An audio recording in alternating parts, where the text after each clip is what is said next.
Hi friends, welcome to my channel Indira stock expert. Friends, मैंने आपको बताया था कि इस साल 2026 के लिए मैं आपके लिए 5 बेस्ट स्टॉक लेके आऊँगा, जिसमें क्या है आपको क्या है अच्छा खासा क्या है पोटेंशियल्स एंड रिटर्न्स देखने को मिलेंगे। आइए देखते हैं वो कौन कौन से स्टॉक हैं। देखिए गाइस, सबसे पहले जो मेरी रडार पे फर्स्ट स्टॉक है वो है state bank of India.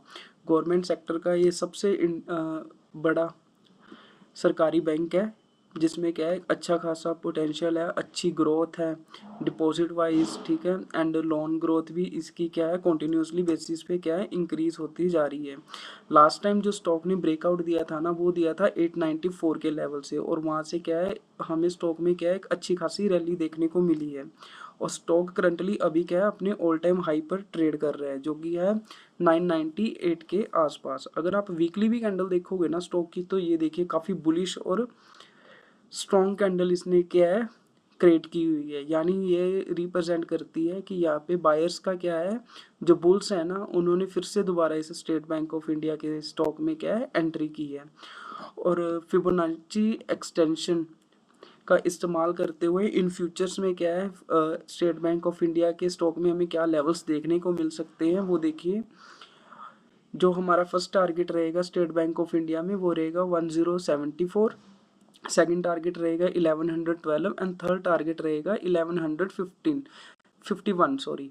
Approximately 12 से लेके 20% तक के रिटर्न्स क्या है हमें इस स्टॉक में क्या है साल 2026 में क्या है देखने को मिल सकते हैं।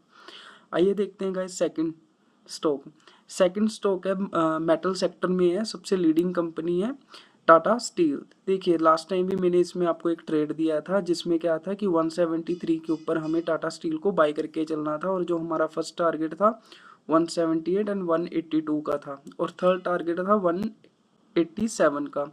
स्टॉक 184 तक हिट हो चुका है, मतलब ऑलमोस्ट थोड़ा सा अभी पेंडिंग है हमारे थर्ड टारगेट के लिए। आइए देखते हैं कि भाई इन 2026 में टाटा स्टील में हमें कौन से लेवल देखने को मिल सकते हैं। देखिए जो टाटा स्टील का ना अभी रेजिस्टेंस है ना नियर टर्म में, वो है 187 के लेवल पर। अगर मैं सेम ये अपने ऑल टाइम हाई पर ट्रेड कर रहा है, अगर same trend base Fibonacci extension का अगर मैं इस्तेमाल करता हूँ, तो आने वाले दिनों में अगर हमें टाटा स्टील में जो लेवल देखने को मिलेंगे वो है 193 का, एंड सेकंड टारगेट है 201 का। यानी 201 रुपये के टारगेट के लिए आप क्या है टाटा स्टील में क्या है पोजीशंस बना सकते हो। अगर टाटा स्टील का स्टॉक आपको अगर डाउन साइड में ये लेवल है 174 के आसपास, अगर इस लेवल पे भी मिलता है ना, तो ये आपके लिए क्या है एक बाय ऑन डिप अपॉर्चुनिटी होगी, बिकॉज स्टील सेक्टर का ये स्टॉक बहुत ही दिग्गज है एंड लार्ज कैप स्टॉक है, मतलब फंडामेंटली भी ये काफ़ी अच्छा स्टॉक है। तो अगर आपको ये 174 के लेवल के आसपास आपको टाटा स्टील मिले, तो इस लेवल पे आपको जरूर क्वांटिटी एडिशन करनी चाहिए अपनी पोजीशंस में। बिकॉज क्या है 174 का लेवल ना अगर आप देखेंगे ना, तो यहाँ पे ना स्टॉक ने क्या है मल्टीपल टाइम क्या है ये देखिए, पहले इसने इस पर रेजिस्टेंस फेस किया था, फिर यहाँ पे भी रेजिस्टेंस फेस करके इसका ब्रेकआउट देके हमें अपसाइड को मूव देखने को मिला। डाउन साइड में जब ब्रेकडाउन भी आया तब एक अच्छा खासा मूव देखने को मिला। अभी क्या है ये एज ए स्पोर्ट की तरह वर्क करने वाला है ये लेवल 174 का। यहाँ से स्टॉक अगर क्या है अभी क्या है इसमें क्या है ना वन वे रैली हुई है, तो स्टॉक ने ना अभी रिट्रेसमेंट पेंडिंग है। यानी अगर स्टॉक वन वे रैली देता है ना, तो वो थोड़ा सा ना कॉन्शियस होता है, बिकॉज फिर प्रॉफिट बुकिंग आती है तो स्टॉक में ना एकदम से गिरने के चांसेस हाई हो जाते हैं। ये देखिए वन वे रैली, इसमें क्या है थोड़ा नीचे आएगा रिट्रेस करेगा, देन उसके बाद ब्रेकआउट देके अगर ऊपर जाएगा ना, तो सस्टेन करने के चांसेस हाई रहते हैं कि स्टॉक अगर 201 के लेवल पे भी आता है ना इन फ्यूचर, तो वहाँ पे रुक के अपसाइड पोटेंशियल और देखने को मिलेगा। अदरवाइज क्या है वहाँ से अच्छी खासी प्रॉफिट बुकिंग आएगी और ये स्टॉक क्या है हमें नीचे आता हुआ दिखेगा। तो 174 का एक ऐसा लेवल है जहाँ आपको क्या है क्वांटिटी एडिशन करनी है। और जो टाटा स्टील में आने वाले दिनों में हमारे टारगेट्स रहने वाले हैं, फर्स्ट टारगेट है 193.75 एंड सेकंड टारगेट रहेगा 201.06।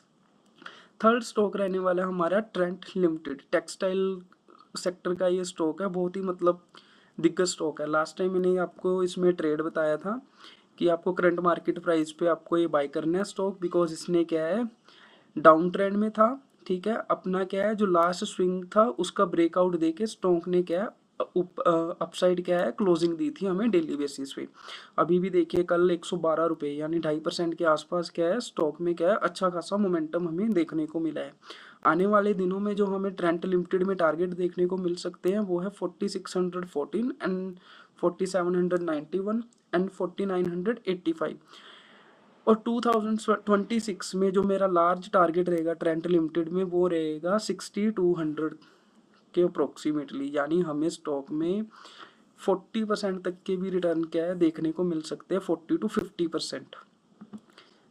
या भी जो भी अग्रेसिव ट्रेडर है, बिकॉज यहाँ देखिए यहाँ पे अगर स्टॉक इस लेवल को क्रॉस करता है ना, 1 सेकेंड, ये रहा 5780 का, तो ये 5-10% का ना इसका ना गैप है, यानी अप्रोक्सीमेटली ऐसे लगा लीजिए 200 400 500, हाँ 5% के 4-5% का ना गैप है, तो ये गैप भी जरूर फिल करेगा। ठीक है ना, टेक्निकली हमने देखा ही है, आपको मैंने बताया हुआ है, जब भी कोई भी स्टॉक या इंडेक्स अपने गैप की तरफ मूव करता है तो हाई चांसेस होते हैं कि वो अपने उस गैप को फिल कर लेता है।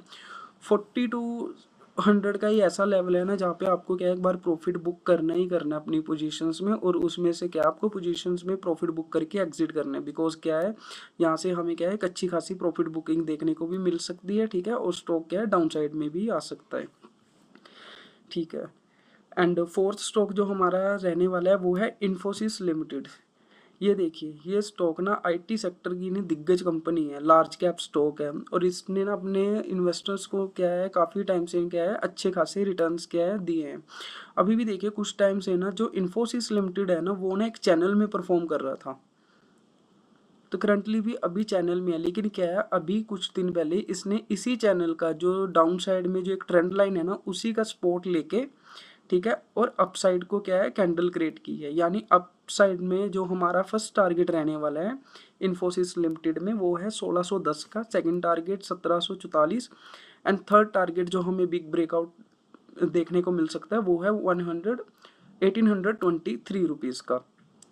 और जो हमें एसएल मेंटेन करना है वो करना है 1536 रुपये का, या हमें इस लेवल पे क्या है क्वांटिटी एडिशन भी करनी है इन्फोसिस के स्टॉक में, बिकॉज ये लेवल क्या है इम्पोर्टेंट लेवल है इन्फोसिस के स्टॉक में। यहाँ पे देखिए स्टॉक ने 2-3 बार क्या है रेजिस्टेंस फेस किया था लास्ट टाइम, और जो मल्टीपल रेजिस्टेंस फेस होता है ना लेवल, और इन फ्यूचर में बाद में क्या है वो एक्ट करता है एज ए सपोर्ट का, तो हमें क्या है यहाँ से क्या है बाउंस बैक देखने को मिल सकता है स्टॉक में। तो जिन भी लोगों को क्वांटिटी एडिशन करनी है ना वो इसी लेवल से करनी है 1536 के लेवल्स पे, यानी आप करंट मार्केट प्राइस पे इन्फोसिस के स्टॉक को बाय कर सकते हो। और अपसाइड में जो आपके टारगेट रहने वाले हैं वो है 1619, second target 1744 and third target 1823। And fifth stock रहेगा हमारा टीटागढ़ रेल सिस्टम। देखिएगा फ्रेंड्स लास्ट टाइम ना इसने ना ये एक बॉक्स पैटर्न क्रिएट किया था, काफ़ी टाइम से इसी बॉक्स में क्या है स्टॉक क्या है कंसोलिडेशन फेस कर रहा था, लेकिन अभी क्या है इसने इस बॉक्स का ब्रेकडाउन दिया, और बिल्कुल जो हमारा सपोर्ट था ना वहीं से ही क्या है पिन पॉइंट से इसने क्या है हमें एक बाउंस बैक देखने को मिला। देखा जाए तो देखिए स्टॉक ने ब्रेकडाउन दिया था 830 के नीचे और बाउंस बैक दिया 740, यानी अपने लोअर लेवल से अप्रोक्सीमेटली 20 to 25% स्टॉक में क्या है हमें बाउंस बैक और रिकवरी क्या है देखने को मिली है। 2026 में जो हमारे टीटागढ़ में टारगेट्स रहने वाले हैं वो फर्स्ट टारगेट रहेगा हमारा 10449 का, सेकंड टारगेट रहेगा 1245 एंड थर्ड टारगेट रहेगा 1366 का। अभी क्या है स्टॉक लास्ट टाइम में स्टॉक में करेक्शन डाउन साइड में करेक्शन इसलिए आई थी बिकॉज जो इनकी डिलीवरी थी ना, जो मतलब ये क्या है वंदे भारत ट्रेन हो गई वैगन्स हो गई, ये क्या है मैन्युफैक्चर करती है टीटागढ़ रेल सिस्टम।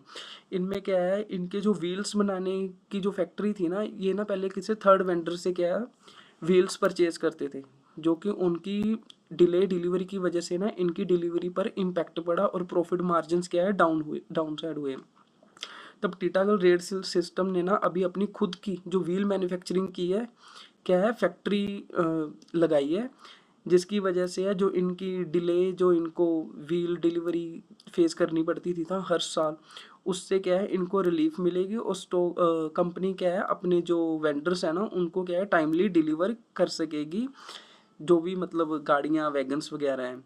तो हमें इस साल से ना, और ये इनकी फैक्ट्री जो स्टार्ट होने वाली है ना वो अप्रैल 26 से स्टार्ट होने वाली है। तो अकॉर्डिंग टू मी अप्रैल 26 के बाद ना टीटागढ़ रेल सिस्टम के स्टॉक में ना हमें ना एक अच्छा खासा अपसाइड पोटेंशियल्स देखने को मिलेगा।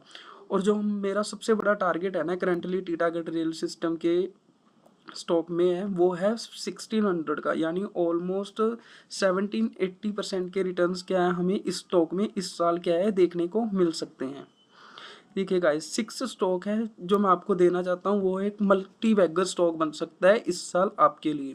बिकॉज क्या है उस कंपनी पे भी ना गवर्नमेंट ने ना पीछे कुछ काफ़ी सैंक्शंस लगाए थे, ठीक है, और स्टॉक अपने हायर लेवल से ना अच्छा खासा करेक्ट हो चुका है और प्रोमोटर्स ने क्या है अपना स्टेक भी सेल किया है।